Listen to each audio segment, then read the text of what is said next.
Good morning, everyone. I pray that you are well today.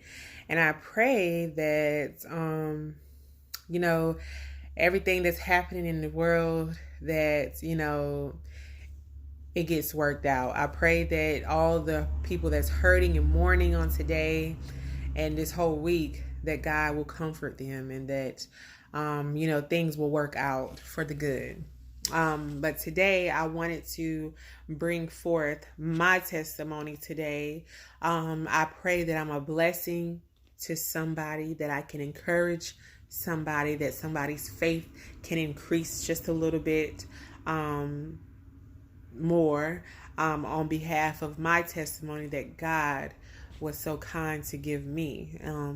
So let me get started. Okay, as a lot of you know, February the 22nd, 2018, I was diagnosed with peripartum cardiomyopathy. And this is heart failure from pregnancy. With my last baby, I don't know why, I was never sick before. I was very healthy, wasn't taking any medications, didn't have high blood pressure, diabetes, high cholesterol. I had nothing, no asthma, like nothing. I was very healthy. I just had a baby, and I had already had one baby, and I was that pregnancy was perfectly fine. But for some reason, this second pregnancy caused my heart to enlarge and caused my heart to also caused me to go into heart failure. I did not find out about this until 4 months after my son was born. My son was born in October, and I found out the end of February that this was going on. But I knew something was wrong my whole third trimester of my pregnancy, and even after I had him. Like it just felt like something was sitting on my chest, like an elephant, really. I mean, really, it felt like a big elephant was just sitting on my chest, and I could not breathe. And if I lay too flat, I would wake up gasping for air. And, you know, I was so swollen, like I had gotten humongous. And I'm like, I know, pregnancy caused you to gain weight, but I was like huge, and I couldn't figure out what it was, that was causing me to like just blow up like that. And my face, my nose, my belly, everything.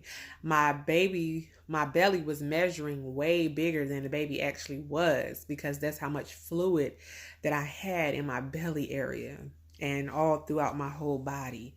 My lungs was flooded with fluid. That's the reason why I couldn't breathe. It was just a lot. But on this particular day, I was at work. And even the whole 4 months after I had him, and even during my whole pregnancy, except the very, very end, I worked feeling horrible. By the grace of God, I survived.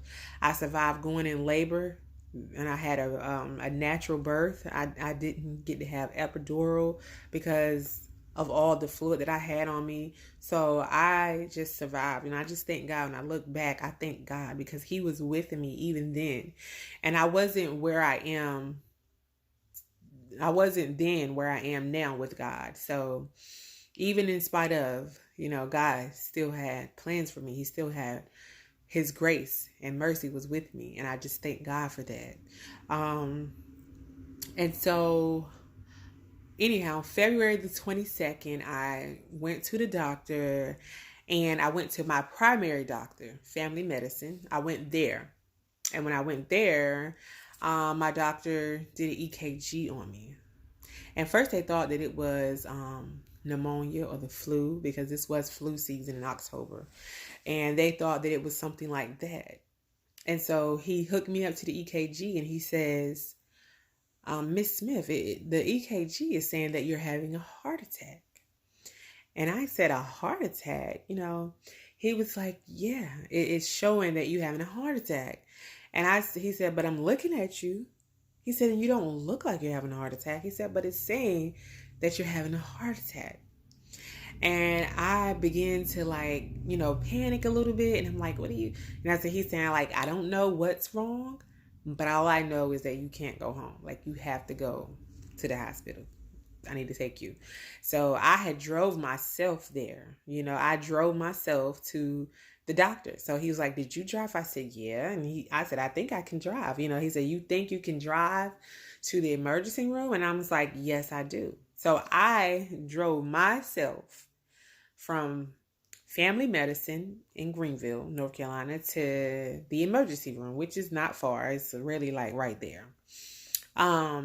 So I drove myself, and you guys know over in the emergency room part, it's kind of hard to find a park, So I had to park far off and walk. And it was quite a bit of a walk, especially because I could not breathe.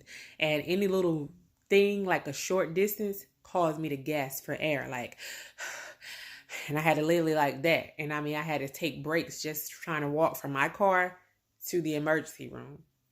And when I got in the emergency room, they made me wait in the lobby for about 3 hours, you guys, until I was able to go back.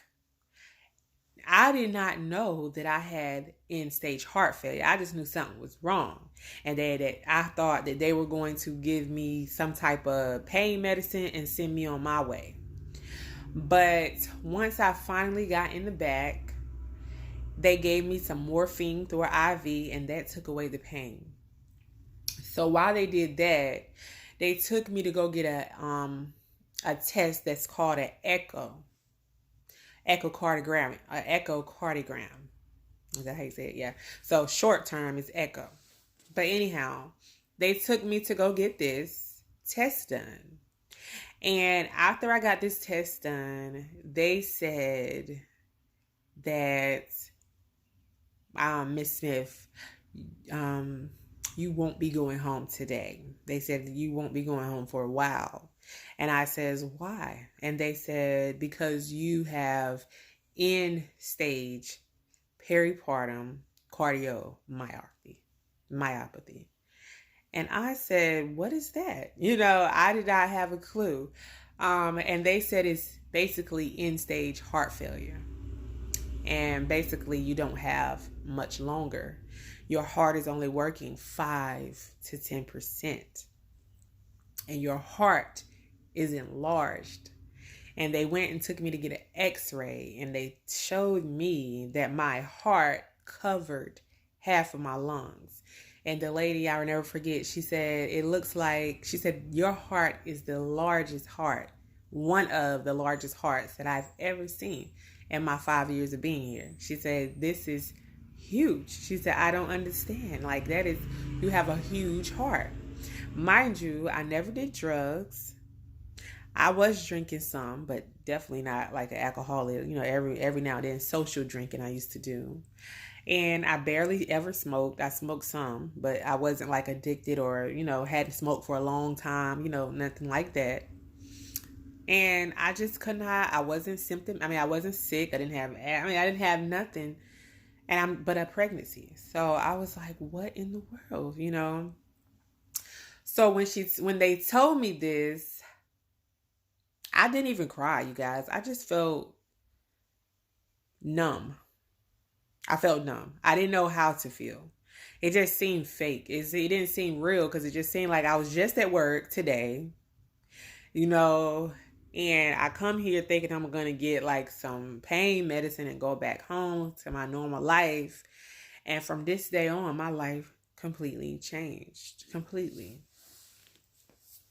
So, you guys, they send me over to the heart center at Vidant Medical, and I stay there.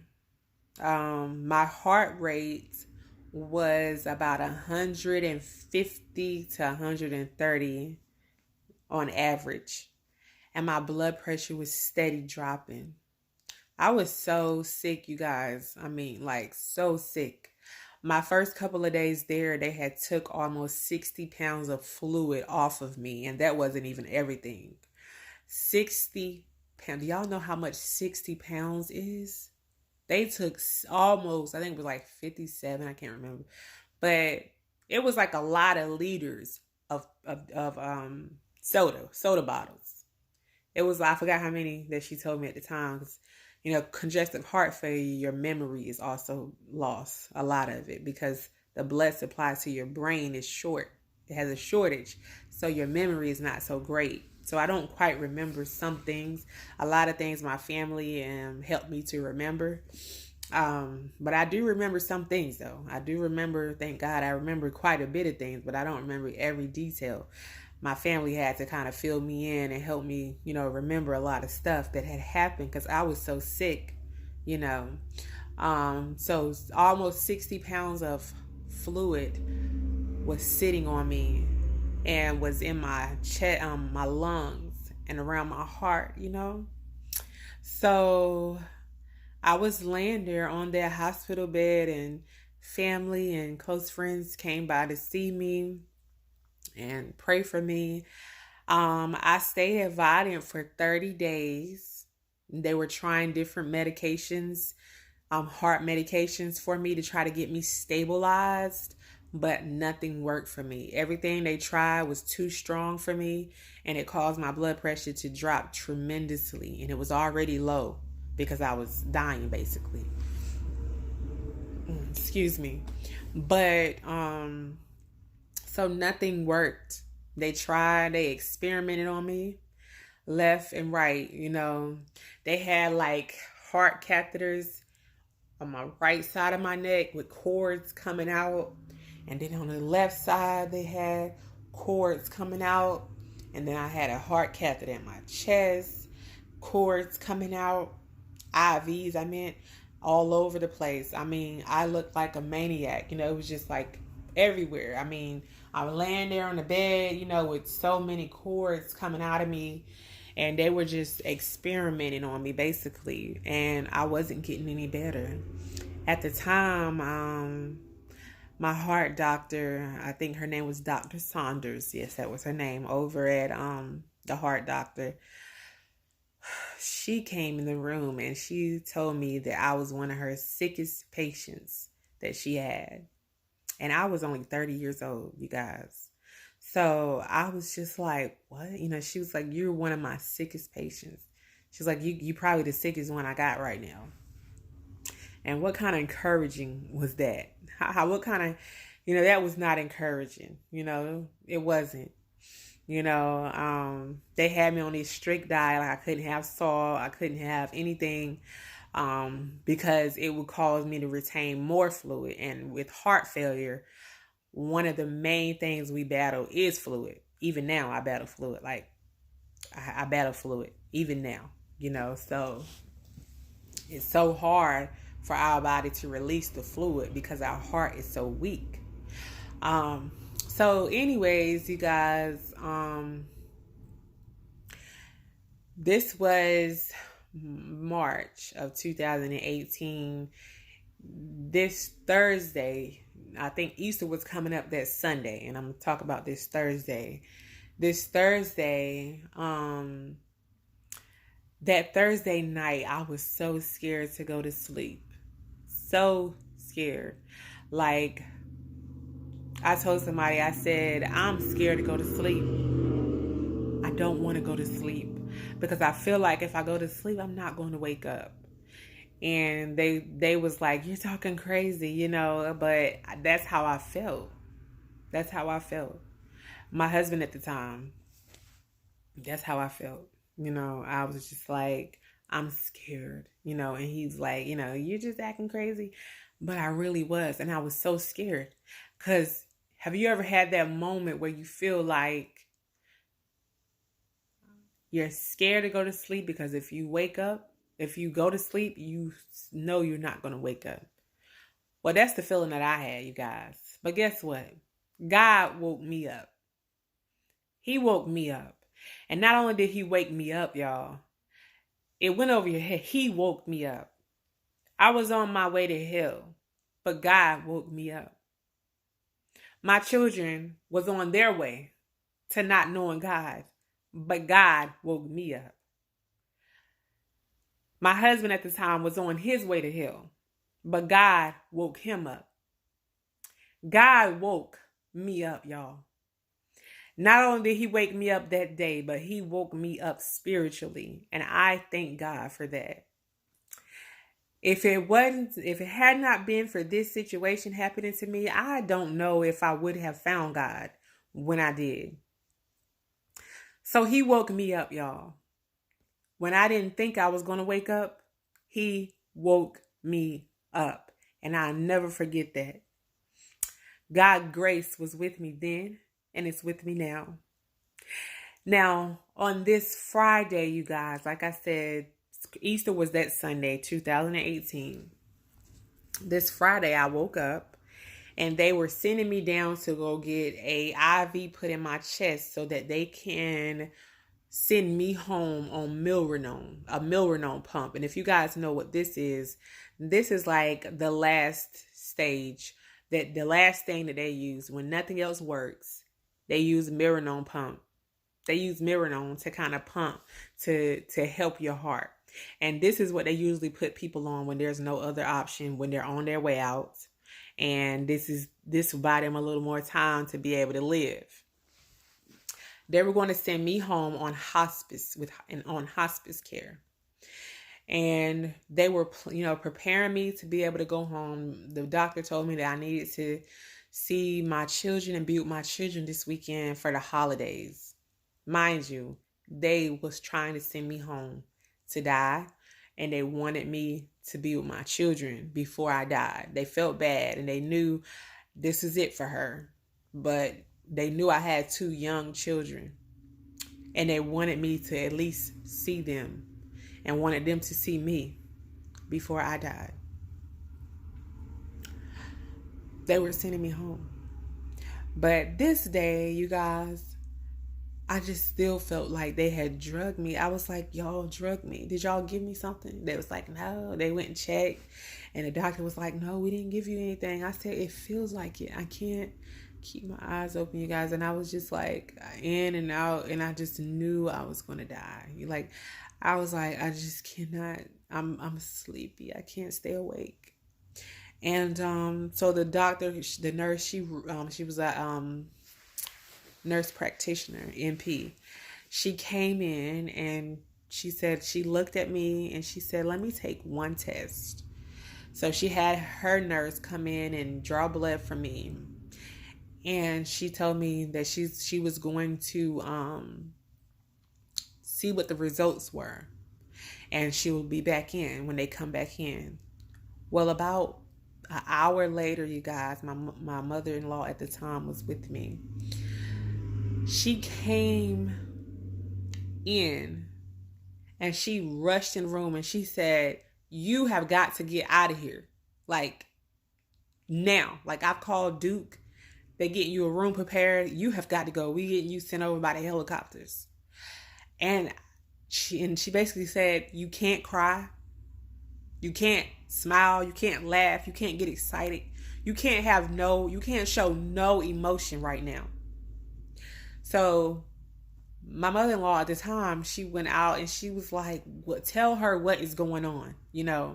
What is wrong? And the lady told her, I think she said that she is sick. Like she's really sick. She's like, I'm not about to make it. If we don't get her out of here today, she may not live tomorrow. That's how bad it was. And so she came in and she kind of explained it to me, but she said, I could not show no emotion. So imagine just hearing something like this and you can't even shed one tear. You can't feel no type of way. You just got to be like neutral, not knowing what's going to happen. You guys, you know what I'm saying? Like it's crazy. But I just remember that day, and I had to be strong, I was so scared because I had never been through nothing like this in my life, ever. I have been through some scary things in my life. I've been through a lot, y'all. I really have, but this is probably like the worst. The one is not the worst. It's the best thing that ever happened to me. But it was the most scariest time, but guys, God, and they told me, you guys, that I was going to get on a helicopter, but that the ride was like 30 to 45 minutes. It was a windy night. I'll never forget. They told me that they didn't even believe that I was going to make it a 30, 45-minute ride to Duke. They had to put a balloon pump in me to temporarily pump my heart. So what they did was, I already, mind you, I had like cords coming, and this stuff hurts so bad, y'all. It hurts so bad. I went through so much. And then then they told me that they had to put this balloon pump in me because they did not think I was going to make it 30 minutes. That's how sick I was. Ooh, y'all help me. Okay, forgive me. Lord help me. Okay, they didn't think I was going to make it 30 minutes. So they put this balloon pump. It's like a round little pump. And it had this little big thing, and it was controlled by this like central thing or something. But they had to go through my groin area and put it up through my chest, and it will pump for me, and I could just hear it. I would lay there and I would hear it.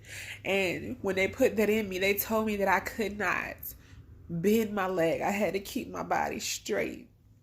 Like at all times, I had to be straight. And I had to stay like this, and it was so uncomfortable. I had to like lay on my back, my back and my buttocks area. I had to lay flat. You can imagine how uncomfortable that is, to just lay that for days. And you cannot move. I couldn't get up to go to the bathroom. I couldn't walk. They had like a thing in me so I could have to pee in that and do, stuff like that. I couldn't do nothing but lay there, And I had to get up on this. They told my family and everything that they were, to meet me at Duke. So they all left and tried to meet me there. Even getting that hurt so bad. I felt the pain. I just felt everything, y'all. I was in so much pain. It wasn't nothing but God that kept me, I know, I look back now and I'm like, God, you was with me then. And I didn't even deserve it at that time. I still don't even really deserve it now, but I definitely didn't deserve it then. But he saw something in me, y'all. He saw something in me. He saw a reason to keep me, But on this ride, on this helicopter, you guys, I was on this ride. And I was so scared. And it was so windy. And I was laying there, can't move. And she gave me some earmuffs because it was loud. And she was like, every time, if I don't say nothing, you're okay. She said, it's probably going to feel like we falling, but we not. So the whole ride there, it feels like I'm falling. I'm looking at her scared. And she just like, we're okay, So when I get there, y'all, at Duke, they were all waiting for me. It was like something out of a movie. They were all like standing around, and they're rolling me in on this stretcher. And it was like so many doctors and nurses just standing around waiting for me. And they rolled me in and they got to work on me. They got to work on me, y'all. And they told my family they couldn't come up until they seen what was going on. And so they did a lot of testing and stuff on me. It took them maybe an hour. And this doctor, which I still call him the angel that God sent me, his name was Dr. Milano, and at Duke Medical. And he told me, he said, you're really sick and you're so young, And he said, there's only one thing that I can do for you right now. He said, your heart is really, really, really weak. He said, and it is very enlarged. He said, you're really sick. And he said, the only thing I can do is to implant you in LVAD. He asked me that I know what that was, and I said no. I mean, I heard a little bit about it at Vidant, but I really didn't know. And he told me it was a LVAD, and it's short for left ventricular assisted device. And he said it's a device that basically it's like a mechanical heart pump that's going to pump your heart permanently until You can either get a heart transplant or until, you pass away. They give your body a little more time. And he said that's the only option. He said, and if you don't get this was on a Friday. He said, if you don't get this, you won't see Easter. And Easter was that Sunday. 2 days, you guys. 2 days. 2 days. So it was so much to process. I had just found out I had heart failure 30 days ago. And basically now I go from healthy to find out I got heart failure to a device. And then this device, you guys, is basically a device that you got to be attached to 24 hours a day. I'm attached to this thing 24 hours a day.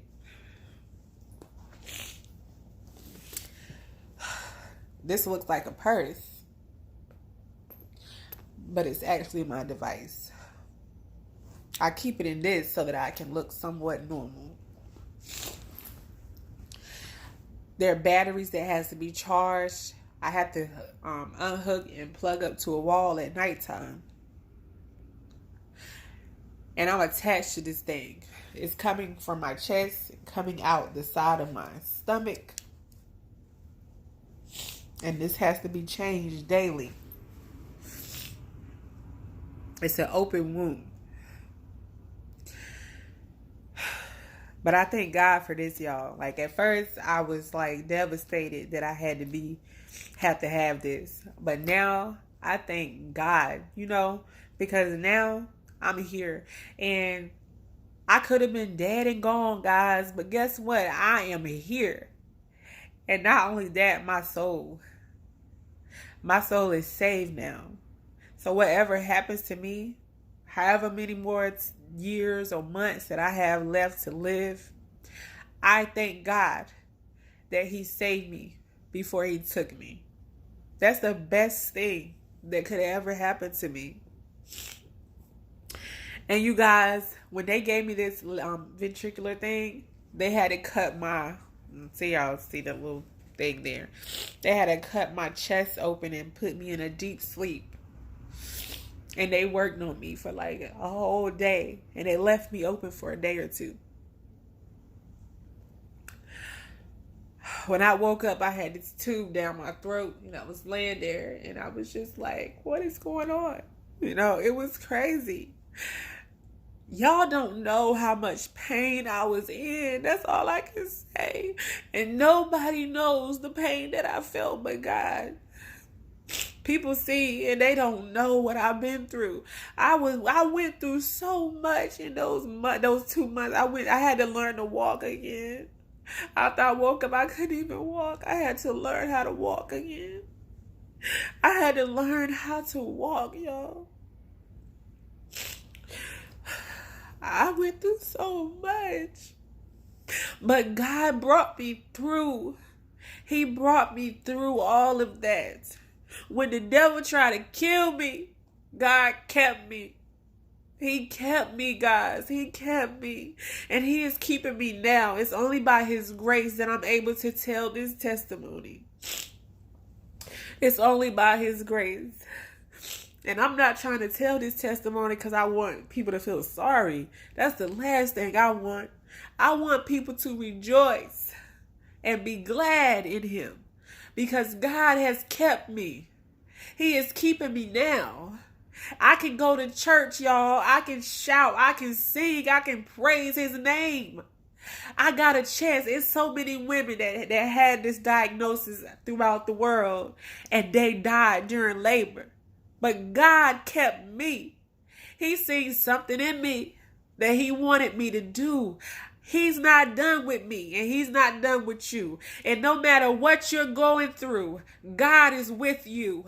No matter what kind of pain you feel, God is with you. And it doesn't matter how desolate your situation looks like.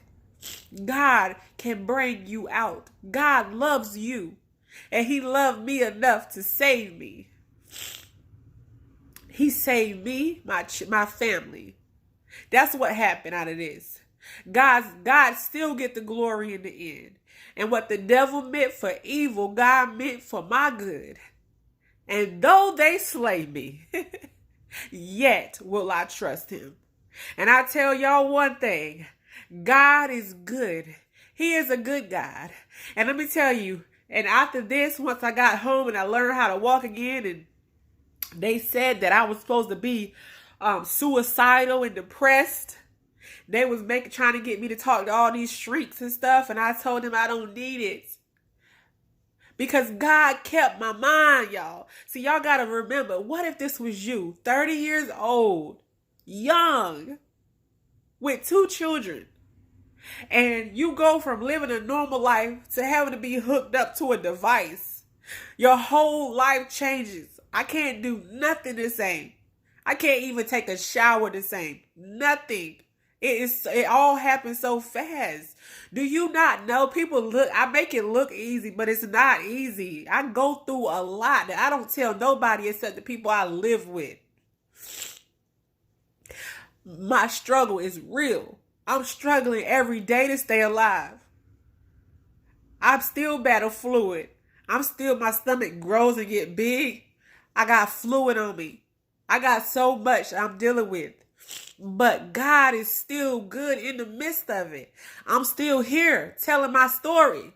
I'm still alive to give him glory. So God still wins. He still get the victory. The devil didn't get it. God got this victory. I ain't even get it. God got it. He just used me as a vessel. And I thank God that he used me, because I tell you one thing, if it had not been for God, where would I be? Where would I be right now, y'all? Where would you be if it had not been for God? One more time that we're here. God woke you up one more day. He gave you one more day. One more day with your children. One more day. That's a blessing. It's people who didn't wake up today. It's people who didn't make it through. You beat cancer. You beat heart failure. You beat lupus. You beat diabetes. It's God. God kept you. God is keeping me. It ain't easy, y'all. I struggle. And even after I got home, the enemy tried to take out the right side of my heart. The right side of my heart started getting enlarged and started getting weak. They said, well, if your right side go out, it ain't nothing that we can do for you. They said, it's nothing we can do for you, God. Oh, God. Ooh, y'all don't understand right now what I'm dealing with right now, you know. God is so good, y'all. I ain't crying because I'm just crying because it's real. Like, this is a real testimony. It's not fabricated. This is the truth. 1 year ago, they said my right side was starting to go bad. And it's only a matter of time you're going to live if the right side go bad. And it wasn't looking good. They was trying to figure out how they could get me on the heart transplant list. I was battling weight problems because of all this fluid and everything. Heart failure is hard. And, you know, you battle weight because half of it is fluid. That's a struggle for people with heart failure. So they couldn't get, and then I had high antibodies because I done had 2 babies. So they couldn't put me on the heart transplant list. So they was trying to think of stuff to do to help me because I was so young. And God blessed me with so many doctors. Kevin, he's one of my angels. He's at Duke in the VAD office, y'all. His name is Kevin. And then it was Noelle. And I can't think of the other lady. Lord, she was the sweetest lady to me. And I can't even remember her name. Arguwald. Dr. Arguwald. That's her name. At Duke LVAD. Of course, Dr. Milano was he was my angel. But anyhow, y'all, my right side started going bad. The weight started, the fluid wasn't able to come off no more. So they knew that I was getting sicker. My energy level had went down. Y'all, I had to go get a pacemaker put in. I passed out at the church one Sunday. I was sitting there eating and I passed out. And they called the ambulance to come get me. This was last year in January. They called the ambulance to come pick me up. They took me down to Duke. They transported me to Duke Medical.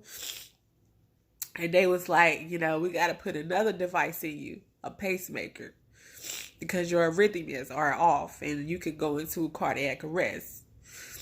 And so they put that pacemaker in me, and they said my right side was starting to fail as well. Well, guys, let me tell you something. Whew. God is just good, y'all. Let me tell y'all something. 2 months after that, in January, in March of last year, I had to go get another right heart catheter to see how bad my heart was getting. And guess what, y'all? My right side of my heart repaired itself. Woo, y'all. Woo. The right side just repaired itself. The man came out and said, I don't see where your right side is failing at. He said, I know they said they got in your notes that your right side was getting weak and it was failing, but I don't see that. He said, today, your right side looks fine. And I began to praise God, y'all. I began to praise God because 2 months prior, the right side of my heart was failing too. But God touched it. He healed that right side. And the same way he did the right, I know he could do the left. But see, he ain't got to do it. God, I told God, I came to this exception. God, you don't got to heal me fully. Just keep me strong. Strengthen my body so that I can get out here and tell the testimony and tell the goodness of you. So that I can go to church and serve you and pray and have the strength to pray and read your word. So that I can seek your face and tell the goodness and the glory of you. If you just do that, God, that's all I ask for. And I don't know how much longer I got. They claim you only got 5 years on this thing. But God said, it ain't over till I say it's over. I already had it 2 years. I don't know what's going to happen next year, the year after that, or the year after that, guys. I still am not on the heart transplant list because of my antibodies and my weight at the time. But let me tell y'all something. I'm not worried no more. God got me. And I'm going to live my last days to the fullest, serving him and telling the goodness of Jesus. And if God don't do nothing else for me, he done enough already. He have saved me and my family. His grace is sufficient enough for thee. And God has given me good affliction. It was good that I was afflicted because it saved me. And sometimes, guys, your affliction is good. It may not look good, but it is good. That I tell you. I just thank God, y'all. I just thank God for his mercy and his grace. And let me tell you something. Life is too short. You don't know what tomorrow holds. You don't know what's going to happen to you next year. Treat people with kindness. Stop all this hatred. Stop all the stuff that we're doing, y'all. We got to get better. We don't know. I'm a living witness. I'm a living witness. And I don't know what God's plans is for me.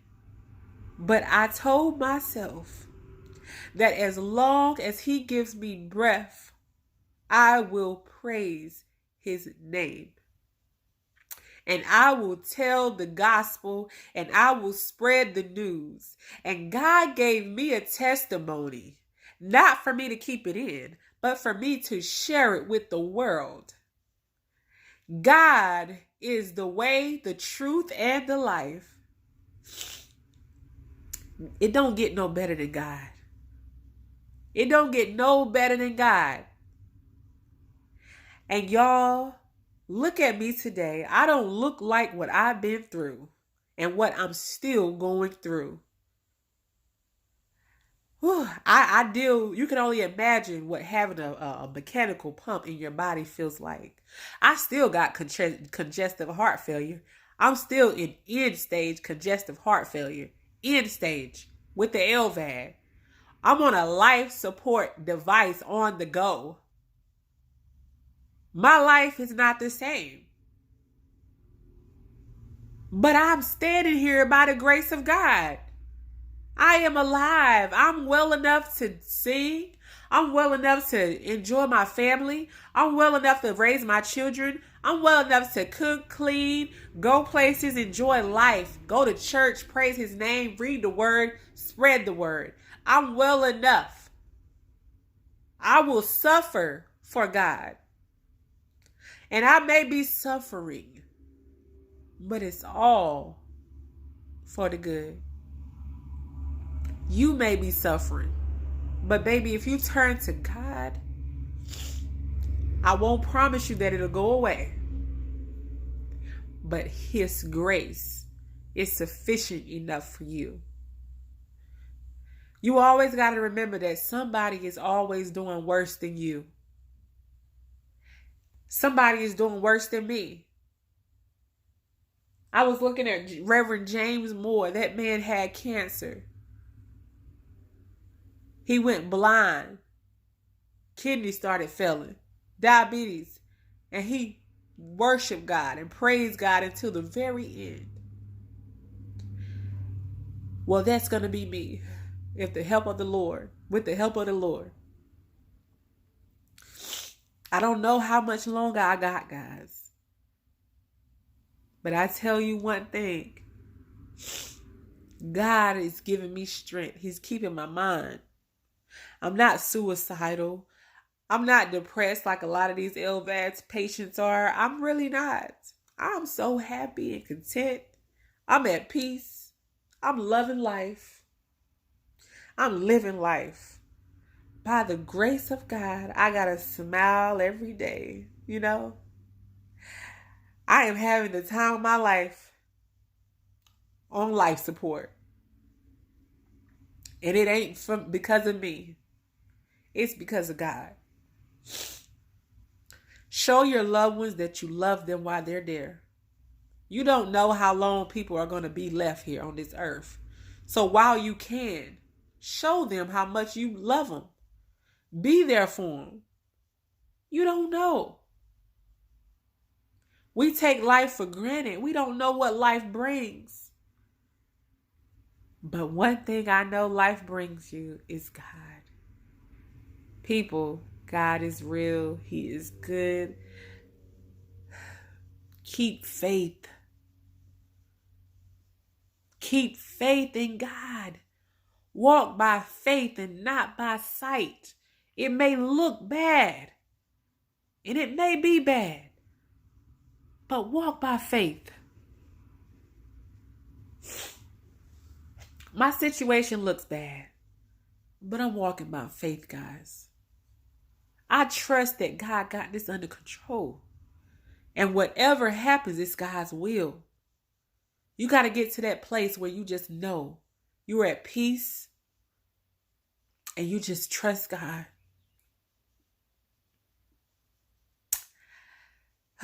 My testimony could go on and on, guys, but I'm going to just stop it right here. I pray that I've said something today that touched somebody's heart. I pray that somebody will be blessed by this. Have faith, guys. All that I'm going through, and I still can speak on God. All that I'm dealing with, I still can have faith. All that I'm going through, and I still can tell the goodness of the Lord. In the middle of my situation. I'm not healed. I could die tomorrow. We all could. This thing can stop working today and I could die. My struggle, my story is not over. My struggle, my storm is still here. But God is keeping me. God is keeping me. And if I can do it, you can too.